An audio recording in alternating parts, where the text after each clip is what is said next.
หน้า533ตั้งแต่ปัทมคาถาสังคณิกะวรรณนาเป็นต้นไปปัทมคาถาสังคณิกะวรรณนา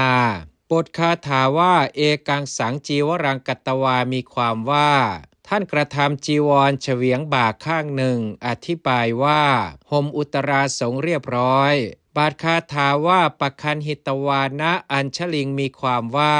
ยกอัญชลีอันรุ่งเรืองด้วยประชุมแห่งนิ้วทั้ง10บาทคาถาว่าอาสิงสมานารูโปวะความว่าดูเหมือนจะมุ่งหวังบาทคาถาว่ากิสัตวังอิทัมมาคโตมีความว่าท่านปรารถนาประโยชน์อะไรมาที่นี้เพราะเหตุไรใครกล่าวอย่างนี้พระสัมมาสัมพุทธเจ้าตรัสจากนั้นกะใครกะท่านพระอุบาลีท่านพระอุบาลีเข้าเฝ้าพระผู้มีพระภาคเจ้าทูลถามคาถานี้ว่า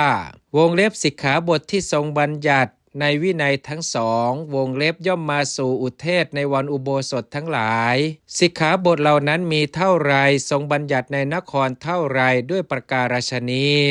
ลำดับนั้นพระผู้มีพระภาคเจ้าตรัสคำว่าปัญญาของท่านดีเป็นต้น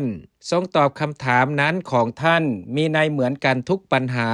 พระอุบาลีเถระทูลถามปัญหาทั้งปวงเหล่านี้ในพุทธกาลด้วยประการฉนี้พระผู้มีพระภาคเจ้าทรงตอบเอง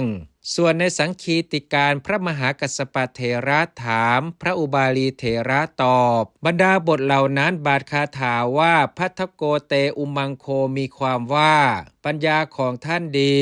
จริงอยู่ปัญญาเรียกว่าอุมมังคะเพราะผุดขึ้นจากมืดคืออวิชชาตั้งอยู่